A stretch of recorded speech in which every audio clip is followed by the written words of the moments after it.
हमारे साथ उत्तराखंड के पूर्व मुख्यमंत्री और कद्दावर नेता हरीश रावत साहब हैं। आइए उनसे बात करते हैं। रावत साहब, चुनाव का मौसम है, आया राम गया राम नेताओं का भी मौसम चल रहा है और एक नेता ऐसे हैं जो लंबे समय से इंतज़ार कर रहे हैं आपसे मुलाकात करने की और उनकी एंट्री के लिए आपने नो एंट्री का बोर्ड लगा रखा है। हरक सिंह रावत की बात। नहीं नहीं, मैंने किसी के लिए नो एंट्री का बोर्ड नहीं लगा रखा है और न मैं उसके लिए ऑथराइज हूँ। उसके लिए केवल पार्टी ऑथराइज है, प्रदेश अध्यक्ष ऑथराइज हैं, उसके लिए पार्टी के प्रभारी ऑथराइज हैं। और मुझे ये भी मालूम नहीं कि उन्होंने विधिवत तरीके से वहाँ कह भी दिया है। हाँ, मैंने कुछ हर व्यक्ति से कुछ घटनाक्रम जोड़े होते हैं। एक घटनाक्रम विशेष पर मैंने अपनी सोच जरूर कही, जब किस मीडिया के दोस्तों ने उसको पूछा और वो कहने की कोशिश की, लेकिन मेरी तरफ से किसी के लिए मैं नो एंट्री वाला, जो मेरे अधिकारी क्षेत्र में नहीं है, वो बोर्ड लेकर के मैं क्यों फिरूंगा। कहते हैं मौसम वैज्ञानिक की तरह हरक सिंह रावत भी ये भाप जाते हैं कि किसकी सरकार आ रही है और पाला बदल लेते हैं। पर हरक सिंह का ये कहना है कि हरीश रावत से बड़ा कोई नेता नहीं है उत्तराखंड में, और वो माफी भी मांग चुके हैं कि जनता के हित के लिए तो हम माफी मांगने को भी तैयार हैं। देखिए, मेरे हमसे छोटे हैं, हमारे साथ उन्होंने काम किया, बल्कि मेरे एक अच्छे मंत्री थे। यदि दल बदल का जो घोर पाप हुआ उसको छोड़ दें, उस घटनाक्रम को, तो अच्छे मंत्री थे। मैंने कृषि के क्षेत्र में, बागवानी के क्षेत्र में उनको जब भी जो सुझाव दिए, ही गेट इट इम्प्लीमेंटेड। लेकिन सवाल व्यक्तिगत रिश्तों का नहीं है। मैं कई लोगों में भविष्य देखता था, मैं समझता था कि ये लोग आगे आकर के हमारे राज्य को संवारेंगे, आगे वो करेंगे, तो मेरी शुभकामनाएं भी रहती थी उन लोगों के साथ। मगर जो 18 मार्च का दिन था, वो बड़ा दुर्भाग्यशाली दिन सिद्ध हुआ। जिस राज्य में लोकतांत्रिक परंपराएं और लोकतांत्रिक स्वास्थ्य बड़ा गहरा है, वहाँ दल बदल जैसा महापाप हो गया। तो उससे दो नुकसान हुए।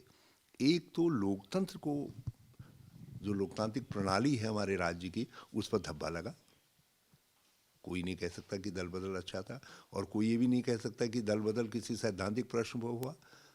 यदि सैद्धांतिक प्रश्न था, जो लोग जो है अपने विभागों की बजट सत्र में पारित करवाने में लगे हुए थे, वो लोग अचानक क्यों बदलते? तो कहीं न कहीं जो है हरे लाल की झलक थी जो उनको उठा करके ले करके गई, या और दूसरे कारण हो सकते हैं, मगर अच्छा नहीं था और एक अस्वस्थ परंपरा थी।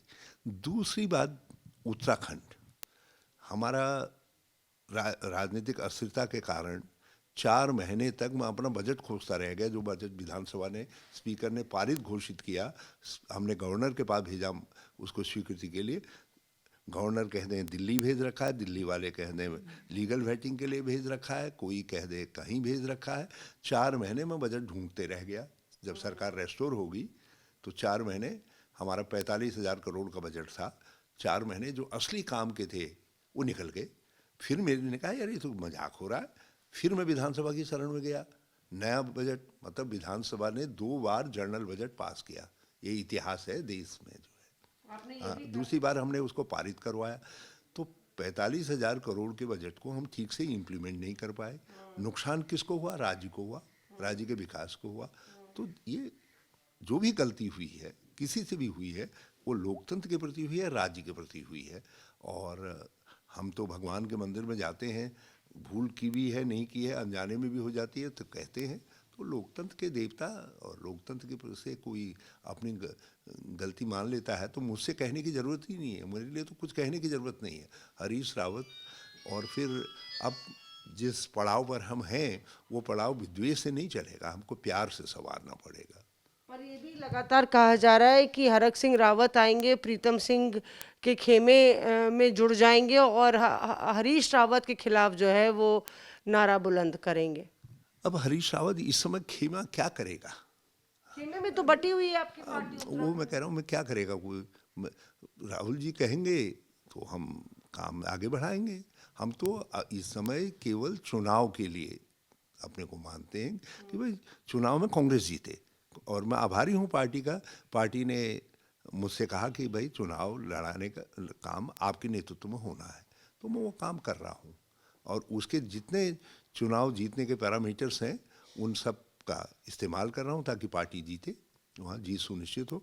और मेरे लिए महत्वपूर्ण ये है कि 2017 में मेरे नेतृत्व में पार्टी हारी, उसमें तो स्पष्ट तौर पर मैं ही चेहरा था, तो ये सब लोग हमारे साथ थे, प्रीतम सब लोग जो है, और चुनाव हार गए।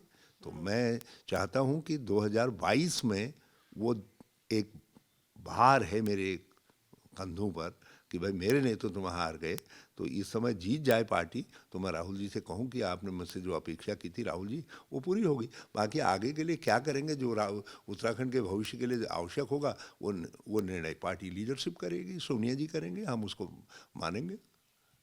यानी कि आप ये पार्टी आलाकमान पे छोड़ते हैं कि आपके नेतृत्व में चुनाव लड़ा जाए, पर आपके नेतृत्व में सरकार चलेगी कि नहीं, ये आप पार्टी आलाकमान पे छोड़ रहे हैं। ये मैंने पहले भी पार्टी पे ही छोड़ा, 2002 में भी मेरे नेतृत्व में सब हुआ था, 2007 में भी एक समय तो ऐसा आ गया था मैं गठबंधन की सरकार बना सकता था, पार्टी ने यहाँ से कह दिया कि मैंडेट हमारे खिलाफ है, हम जोड़ तोड़ से सरकार नहीं बनाएंगे, तो मैंने जो है जो विधायक हमारे साथ थे हमारे घर पर, मैंने उनको चाय वाय पिलाई और उनको नमस्कार किया। मैंने कहा भाई आप जहाँ जाना चाहें, तभी तो खंडूरी जी की सरकार बन पाई।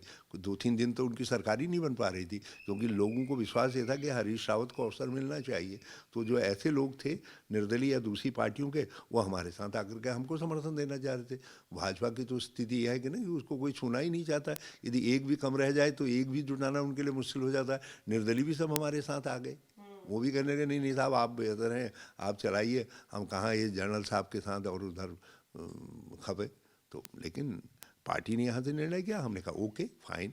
2012 में मेरा 20-22 साल का लेजिस्लेटिव अनुभव था, लेकिन पार्टी ने 2.5 साल वाले को कहा मुख्यमंत्री बना देते हैं। हमने कहा भाई जो आ गया, अपनी बात ज़रा मरमराए, ज़रा पीड़ा हुई, दर्द बयां किया, लेकिन अंतोगत्वा पार्टी ने कहा भाई ले लिया निर्णय। तो फिर हमने भी कहा निर्णय प्रणाम, वो तो देवी आपदा नहीं आती केदारनाथ वाली, तो शायद जो है हमको अवसर भी नहीं मिलता। तो पार्टी में सबको अवसर मिले ये भी आवश्यक नहीं है।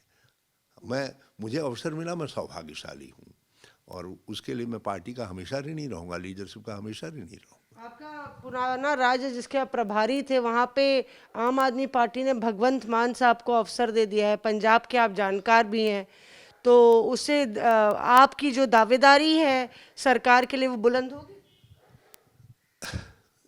दूसरी पार्टी क्या निर्णय कर रही है उससे हम अपनी पार्टी के निर्णय को इन्फ्लुएंस होता देखना नहीं चाहेंगे। यदि उत्तराखंड के लिए और कांग्रेस के लिए आवश्यक है तो हरीश रावत दावेदार है, तलबगार भी है, लेकिन यदि नहीं है, पार्टी के लिए कुछ और मुफीद है, तो मैं जो पार्टी के लिए अच्छा है या उत्तराखंड के लिए जो कुछ अच्छा है वो हरीश रावत के लिए भी अच्छा है, क्योंकि मैं एक सीमा के बाद व्यक्तिगत महत्वाकांक्षाओं को महत्वपूर्ण नहीं मानता, मैं पार्टी को महत्वपूर्ण मानता हूँ, समाज को और राज्य को महत्वपूर्ण मानता हूँ। जी, आपने कहा तलबगार भी है, तो यानी कि ना टायर्ड हैं आप ना रिटायर्ड।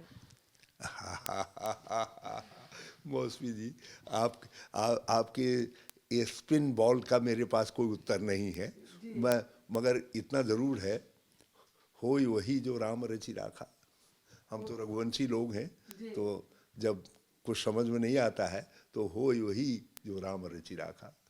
शुक्रिया हमसे बात करने के लिए। ये थे हरीश रावत साहब, जो कि कह रहे थे कि पार्टी आलाकमान जो तय करेगा उस पर वो अमल करेंगे। बहरहाल अभी चुनाव के लिए वो अपनी कमर कसे हुए हैं। कैमरा पर्सन हितेश के साथ मौसमी सिंह, दिल्ली आज तक।